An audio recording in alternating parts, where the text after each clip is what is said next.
नमस्कार दोस्तों, welcome back to exam. तो आज हम लोग करने जा रहे हैं जुलाई के फर्स्ट वीक के करंट अफेयर, जो कि 1 से 7 तारीख तक के बीच के होने वाले हैं। 1 से 7 तारीख के बीच में जितने भी इम्पोर्टेंट टॉप 10 करंट अफेयर हैं वो हम लोग यहाँ पे डिस्कस करेंगे। साथ ही उनसे रिलेटेड जो भी इम्पोर्टेंट फैक्ट्स हैं जो कि बहुत ज़्यादा इंपॉर्टेंट होते हैं उनको भी इनमें इंक्लूड करा गया है, जिससे आपका पूरा का पूरा करंट अफेयर कवर हो जाए। और वीडियो के लास्ट में आपसे एक इंपॉर्टेंट क्वेश्चन पूछा जाएगा जिसका आंसर आपको कमेंट बॉक्स में कमेंट करके बताना होता है। अगर आप इस वीडियो की पीडीएफ फाइल डाउनलोड करना चाहते हैं तो लिंक डिस्क्रिप्शन में टेलीग्राम चैनल से जाके डाउनलोड कर सकते हैं। ओके, तो चलिए बढ़ते हैं वन बाय वन क्वेश्चन की ओर। क्वेश्चन को करते हुए साथ में उसका लॉजिक कैसे लगा सकते हैं वो भी हम लोग यहाँ पे डिस्कस करेंगे।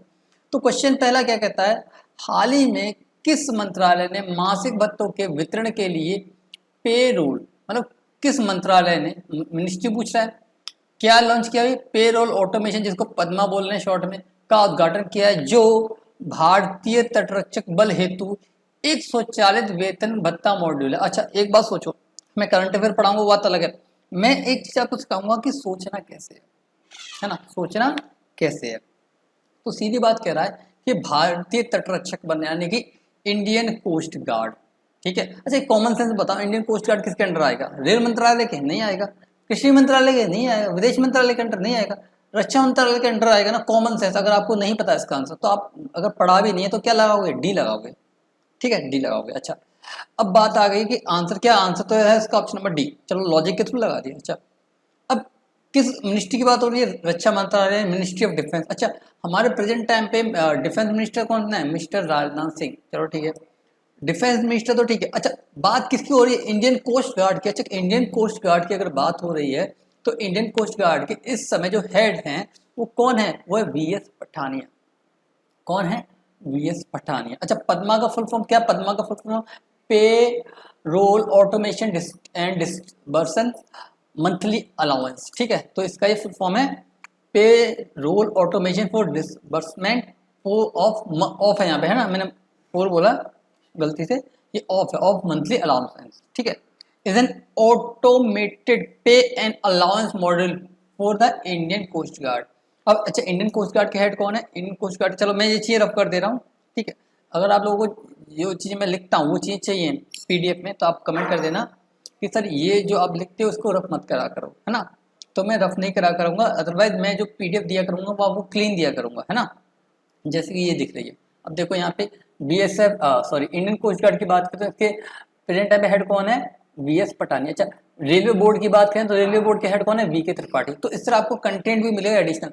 ओएनजीसी की फर्स्ट वुमेन हेड कौन रही है? अलका मित्तल। इंपॉर्टेंट है क्योंकि फर्स्ट वुमेन रही है।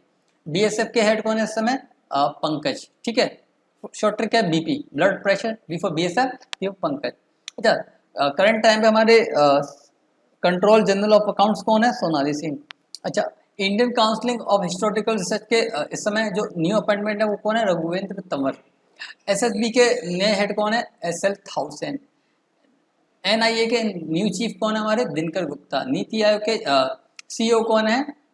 परमेश्वरन अय्यर। आईबी के नए हेड कौन है? डायरेक्टर कौन है अपने? तपन कुमार। रॉ के नए चीफ कौन है? सामंत कुमार गोयल। सारे इंपॉर्टेंट है। एयर इंडिया के न्यू हेड कौन है आपके? Campbell Wilson. ठीक है, तो ये सारे के सारे इंपॉर्टेंट है। तो इसी तरह हम लोग चीजें कवर करेंगे कि एक टॉपिक लेंगे, उस टॉपिक से रिलेटेड जो भी इंपॉर्टेंट फैक्ट्स हैं वो भी आप लोगों को साथ में इस पीडीएफ में मिल जाएगा, जैसे मैंने यहाँ पे कॉपी पेस्ट किया है ना। चलो अगला देखते हैं, अगला क्वेश्चन क्या कहता है, राष्ट्रीय चिकित्सा दिवस यानी नेशनल डॉक्टर डे निम्न में से किस दिन बनाया जाता है? तो नेशनल डॉक्टर डे बहुत ही इंपॉर्टेंट है, ये बनाया जाता है आपका 1 जुलाई को। अच्छा एक तो इम्पोर्टेंट डे, ठीक है, और इम्पोर्टेंट डे की थीम भी याद रखनी है। तो इसकी थीम क्या है? Family doctors on the front line. Okay, तो इसका क्या है? डी है। ठीक है, और इसकी थीम क्या है? Family doctors on the front line. ये इसकी थीम भी इंपॉर्टेंट है। और आज के टाइम पे इंपॉर्टेंट डे तो कम पूछे जा रहे हैं, बहुत ही कम पूछे जा रहे हैं, उनकी थीम ज़्यादा पूछी जा रही है आज के टाइम पे जो भी एग्जाम हो रहे हैं।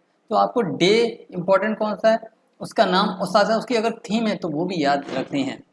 ओके चलो अगला क्वेश्चन देखते हैं, हाल ही में किस राज्य सरकार ने राज्य की महिलाओं के लिए नारी को नमन योजना शुरू की है? ठीक है, हिमाचल प्रदेश, झारखंड, तमिलनाडु या असम? तो इसमें राइट आंसर है option number A, Himachal Pradesh. अच्छा, अब बात है हिमाचल प्रदेश की, तो हिमाचल प्रदेश के बारे में जानते हैं। हिमाचल प्रदेश की कैपिटल क्या है? Shimla and Dharamshala. गवर्नर कौन है? राजेंद्र विश्वनाथन। सीएम कौन है? जयराम ठाकुर। अच्छा, हिमाचल प्रदेश से रिलेटेड और इम्पोर्टेंट करंट अफेयर क्या क्या है? तो हिमाचल प्रदेश से इम्पोर्टेंट करंट अफेयर ये है कि पब्बर नदी पर, इंपॉर्टेंट है, पब्बर नदी पर मोदी जी ने 11,000 करोड़ की 111 मेगावाट क्षमता वाली सावर कुड्डू जल विद्युत परियोजना शुरू की है, तो ये भी इंपॉर्टेंट है। अच्छा, हिमाचल प्रदेश देश का पहला एलपीजी सक्षम और धूम्रपान मुक्त राज्य बन गया, ये भी इंपॉर्टेंट है।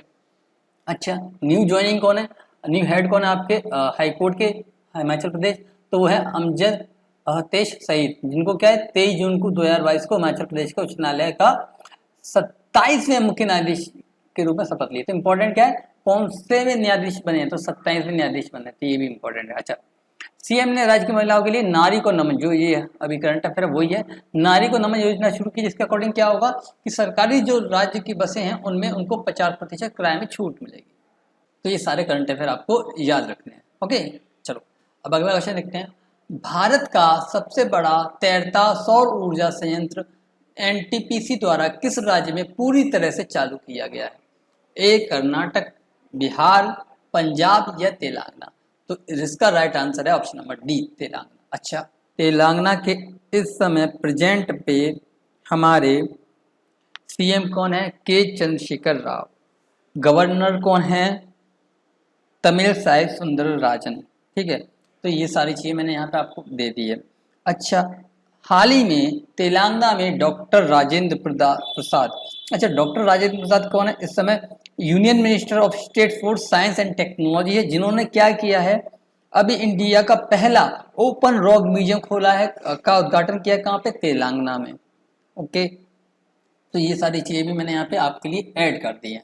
तो इसी तरह हम लोग पढ़ेंगे कि जो भी स्टेट होगा उस स्टेट के बारे में कुछ डिटेल्स और उस रिलेटेड जो भी इंपॉर्टेंट करंट अफेयर हो सकते हैं, 5 से 6 लाइन तो मैं जरूर ऐड करता हूँ, जिससे आप उससे रिलेटेड जो भी और चीज़ें याद कर सकते हैं तो वो भी करिए। ठीक है ना? चलो अगला क्वेश्चन देखते हैं। निम्न में से किसे मिस इंडिया वर्ल्ड या फिर मिस फेमिना भी बोलते हैं इसको, का खिताब अपने नाम कर लिया है? ए शिनाता चौहान, बी प्रज्ञा अयारी, सी गार्गी नंदी या फिर डी सिनी शेट्टी?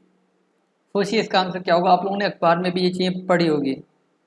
ठीक है, तो इसका राइट आंसर क्या है? इसका राइट आंसर है सिनी शेट्टी, यानी option number D is the right answer. अच्छा, इंपॉर्टेंट बात ये पूछी जाएगी आपसे एग्जाम में कि सिनी शेट्टी कहाँ से संबंधित है? तो कहाँ से संबंधित है? कर्नाटक। ओके, कर्नाटक, ये बातें मैंने यहाँ पे लिख दी है ना? चलो अगला देखते हैं क्वेश्चन। कोलंबिया में नए राष्ट्रपति निर्वाचित हुए हैं, तो कोलंबिया के नए राष्ट्रपति कौन है? Marta Lucia Ramirez, Ivan Duque Marquez, Rodolfo Hernandez या फिर गुस्तावो पेट्रो? तो इसका राइट आंसर क्या है? Option number D, Gustavo Petro Colombia के नए राष्ट्रपति चुने गए हैं। ओके, अगला क्वेश्चन है। हाल ही में किस राज्य के लोगों ने साओ जोआओ त्योहार मनाया है? तो इंपॉर्टेंट आज के टाइम पे त्यौहार भी पूछे जाते हैं जो रिसेंटली कंडक्ट करे गए हैं, मनाए गए हैं, और साथ ही किस स्टेट में बनाए गए हैं उससे क्वेश्चन ज़्यादा पूछे जाते हैं। तो ये बनाया गया आपके गोवा में, यानी कि आंसर क्या? Option number C is the right answer. अच्छा, अब बात है गोवा की, तो गोवा के बारे में इंपॉर्टेंट बातें क्या है कि प्रेजेंट टाइम पे गोवा के जो सीएम है वो कौन है? प्रमोद कुमार सावंत, जिन्हें हम लोग सीधे प्रमोद सावंत के नाम से भी जानते हैं। अच्छा, गोवा की कैपिटल क्या है? तो पणजी है। गोवा के इस समय गवर्नर कौन है? तो पीएस श्रीधरन इस समय गोवा के गवर्नर है। तो ये सारी डिटेल भी मैंने यहाँ पे आपके लिए इंक्लूड कर दी है। ठीक है ना? चलो अगला क्वेश्चन देखते हैं। पहली भारत नेपाल भारत गौरव पर्यटक ट्रेन, ठीक है, भारत नेपाल भारत गौरव पर्यटक ट्रेन को निम्न में से किस रेलवे स्टेशन से हरी झंडी दी गई है? तो इसका आंसर है option number B, Safdarjung railway station. अच्छा, ये पूछा जाएगा ये कहाँ पे है? ये कहाँ पे? ये दिल्ली में है। सब लोगों ने सुना होगा इसका नाम, दिल्ली में है। तो दिल्ली से चलेगी ये ट्रेन, कहाँ से? भारत से किस कंट्री के लिए? तो नेपाल के लिए। तो पहला इंपॉर्टेंट क्वेश्चन है कि भारत गौरव पर्यटक ट्रेन, ऐसे पूछ लेगा आपसे कहाँ से चली है? तो दिल्ली से चली है। अच्छा, दिल्ली में कहाँ से चली है? कौन सा स्टेशन है? स्टेशन का नाम बताओ। तो सफदरगंज। अच्छा, कहाँ के लिए चली है? दो ही क्वेश्चन आते हैं बच्चों के माइंड में, या फिर आपका नेपाल या फिर बांग्लादेश। तो कहाँ के लिए चलिए यहाँ पे? नेपाल के लिए चलिए। तो आंसर क्या होगा? Option number be the right answer. ठीक है, अगला क्वेश्चन देखते हैं।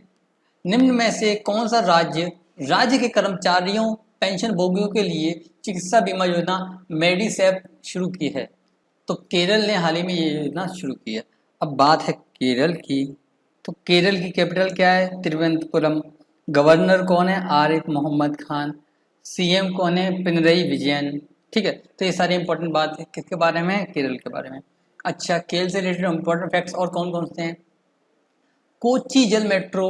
अच्छा, इंपॉर्टेंट क्वेश्चन कौन से होते हैं? जो पहला होता है, और खासकर इंडिया में पहला होता है। कोच्चि क्या है? जल मेट्रो परियोजना वाला भारत का पहला शहर बना है। तो जो पहले भारत में फर्स्ट टाइम होती है वो चीज़ ज़्यादा इंपॉर्टेंट होती है ना। करंट अफेयर वहाँ तक पूछा जाता है। अच्छा, केरल का उच्च न्यायालय भारत का पहला कागज रहित न्यायालय बन गया है। अभी Kerala arts and craft village organisation ने क्या है? इंटरनेशनल क्राफ्ट अवार्ड 2021 जीता है। केरल सरकार ने राज्य के कर्मचारियों के लिए उनके पात्र परिवार के सदस्यों के लिए मेडिसेप चिकित्सा बीमा योजना शुरू की है। अच्छा, केरल को ग्लोबल स्टार्टअप इकोसिस्टम में अफोर्डेबल टैलेंट में केरल को एशिया में पहला स्थान मिला है। कहाँ पे मिला है? एशिया में पहला स्थान मिला है। तो ये सारी बातें इंपॉर्टेंट है। ओके, चलो अगला क्वेश्चन देखते हैं। देखो ये क्वेश्चन से रिलेटेड है, पिछले ये मैंने ऐड किया ना। देखो यहाँ पे ग्लोबल, ठीक है, तो वही है। हाल ही में जारी ग्लोबल स्टार्टअप इकोसिस्टम रिपोर्ट में अफोर्डेबल टैलेंट में एशिया में निम्न में से किस राज्य को पहला स्थान मिला है? तो किसे मिला है? केरल को मिला है। ठीक, ये सारी चीजें मैंने यहाँ पे फिर से ऐड कर दी है। ओके, चलो अब देखते हैं क्वेश्चन ऑफ द डे। इसका आंसर आपको कमेंट बॉक्स में कमेंट करके बताना है। क्वेश्चन पढ़ देते हैं। वर्ल्ड गोल्ड काउंसिल की रिपोर्ट के अनुसार वैश्विक स्वर्ण पुनर्चक्रण यानी कि रिसाइकलिंग में भारत ने निम्न में से कौन सा स्थान प्राप्त किया, या फिर किस स्थान पर भारत रहा है? अच्छा, पहला बता देता हूं मैं कि फर्स्ट पे कौन रहता है। फर्स्ट पे है चाइना। ठीक है, फर्स्ट पे कौन है? चाइना है। अब आपको बताना है कि इंडिया का कौन सा स्थान है। ओके, तो आज के लेक्चर में बस इतना ही। अगर आपको लेक्चर अच्छा लगा तो वीडियो को लाइक कीजिए, चैनल को सब्सक्राइब कीजिए ऐसे रेगुलर लेक्चर्स के लिए, और अपने दोस्तों का शेयर कीजिए। मिलते हैं नेक्स्ट लेक्चर में। Till then be happy, keep learning and don't forget keep smiling.